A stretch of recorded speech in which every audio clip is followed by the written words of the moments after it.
Tonight, 3 British companies selling makeup.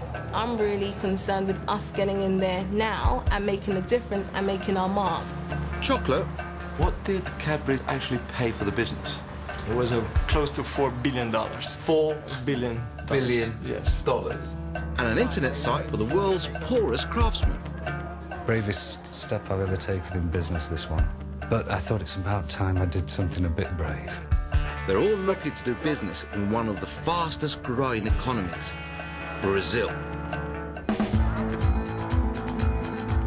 The facts? Dead simple. Home to around 190 million people, the world's 10th biggest economy, and it's vast. The first of our 3 companies is Sleek Makeup. It's an East London-based cosmetic company specialising in makeup for darker skins. The success of the company has come about in the last couple of years due to the fact that it's been able to get into the high street through one of the big chain stores. Now, Sleek wants to recreate that success in Brazil.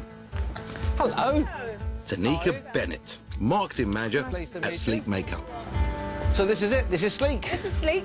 This is us. Tanika first came to Sleek simply for work experience, and they snapped her up. In just 5 years, she's taken control of Sleek's marketing. The girl's done good.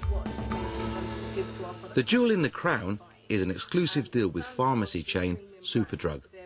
This is the exact stand that's in Superdrug at the moment, so all the Superdrug stores that we're in. How many is that? At the moment we're in 168, and we've got 960. 160. Oh, I thought you said 960. We wish you were getting there. Sleek began in London some 20 years ago as a single shop. Now, this ambitious East London outfit wants to go global and, of course, hit the big time.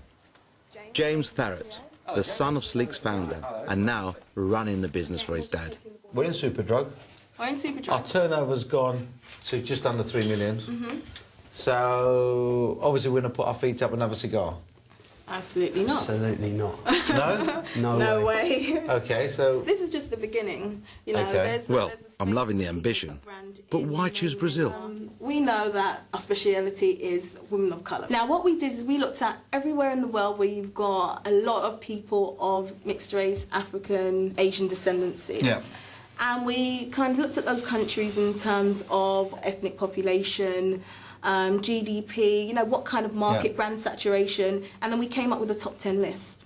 And on the top of that list, in terms of where we should go next, was Brazil. Because Brazil has the most number of people of African descendancy outside of Nigeria. How many has it got? Altogether, I think we're at 40.2 million in terms of our target audience. OK, so your target audience is 40 million. Yes. Wow. What does it mean to Sleek for this to go right in Brazil? We need to grow the brand globally, and it's a market that we really need to go right for us. It's the right market, we've got the right brand, and we're ready to go and see if it fits. Brazil, here we come. From a rising star of British industry to one of the heavyweights, our next company has been around for millions of years. Well, 200 actually. Marcos Grasso is the president of Cadbury South America, and he's on a visit to London HQ. Well, Brazil is a very attractive, large, and strategic market for Cadbury. It is the 6th largest global confectionery market.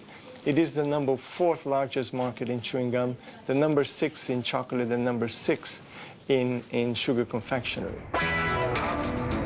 Here in Britain, the consumption is about 10 kilos of chocolate per year, while in Brazil is approximately 1 kilo per person. So there's still great opportunities for increasing consumption and driving category expansion. Not to mention waistline expansion. What he's actually saying is that even though the Brazilians only scoff a 10th of the amount we do, as they grow richer, the more chocolate they'll want to eat. Well, at least that's what Cadbury's are banking on. The problem for Marcos is that 2 of his biggest rivals, Kraft and Nestle, have already grabbed some 90% of Brazil's market with their Toblerones and Kit Kats. Tricky. But Marcos is clearly up for the scrap. In Brazil, the Cadbury brand name is not known. However, when I come here in meetings, friends of mine and neighbors and people at the office ask me to take products back. Clearly, the taste of the Cadbury chocolate can be appreciated by the Brazilian consumers. It'll be more than a question of taste if Cadbury want to muscle into Nestle and Kraft's market in Brazil. Talk about a clash of the titans. This I can't wait to see.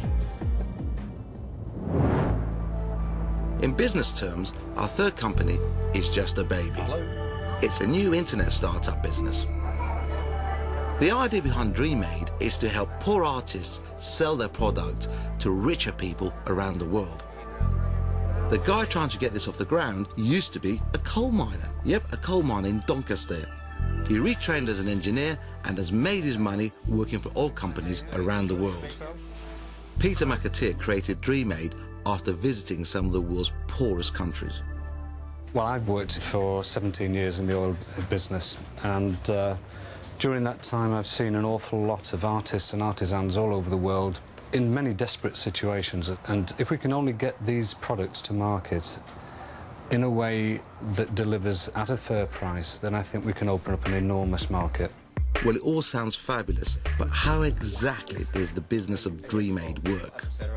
Basically, an individual goes up, loads up pictures of their product onto the website, they name the price that they want, and so then the individual sells their product, receives their money via PayPal. Murray Cormack, who designed the website. So do you work any different to the eBay? Well, it's very similar to eBay. It's not an auction site, is it? It's not an auction, it's fixed price, yeah. Fixed price. Yeah. Peter doesn't charge them anything to put their products up, but they do pay a 10% fee if they make a sale. So how much have you spent so far on this project? Forget the hours and the sweat. How much money, pounds, shillings and pence? On the entire development? Yeah, Scottish pounds, I don't care.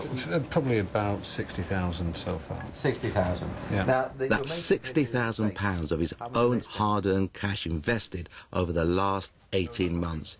He must really believe that this is going to work. Yeah. Now, what's your financial aspirations?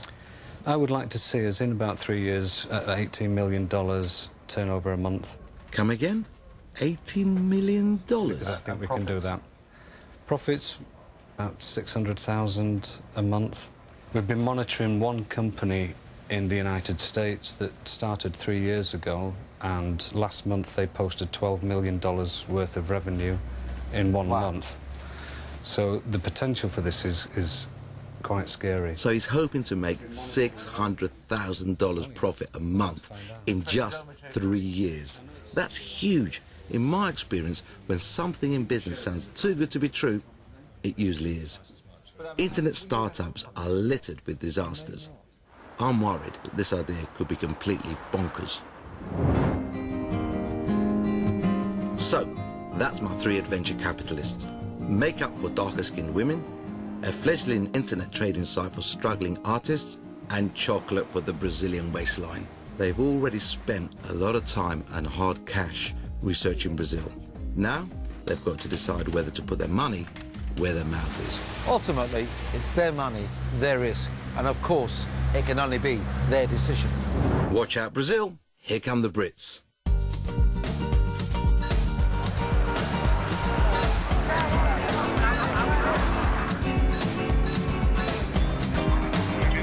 Brazil, I have to tell you, is no sleepy backwater. You might think of it as an emerging market, but believe me, it's already emerged. Its natural resources are staggering.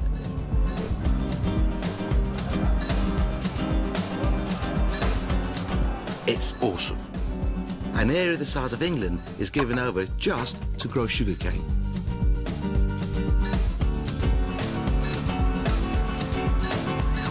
And this is Sao Paulo, the business center of Brazil. Population, nearly 20 million. It's the biggest city in the southern hemisphere. Mile upon mile of skyscrapers. And cars, lots of them. Let me tell you though, Brazilian businessmen are no mugs. My adventure capitalists have just 1 week to get to grips with them. Our 3 companies are going to need all the help they can get. So I've arranged dinner at the official residence, no less, of the British Consul General Martin Raven. We've been joined by Osvaldo Nardinelli and Dion Parker from Cadbury at a gathering of some of the top honchos from Brazil's banking, retail and financial sectors. It's a wonderful opportunity to get some inside business tips. I actually think we've got here, gathered before us, some of the most interesting people in doing business in Brazil. If we don't get the information here, we won't get it anywhere else. We're going to get to it. What really differentiates Brazil is that everybody wants to be treated equally. If you go into a room, everybody expects you to shake hands with them, or hug them if they're a man, or kiss them if they're a woman. That's how relationships start. Tonight, 3 British companies selling makeup. I'm really concerned with us getting in there now and making a difference and making our mark. Chocolate. What did Cadbury actually pay for the... The success of the company has come about in the last couple of years due to the fact that it's been able to get into the high street through one of the big chain stores.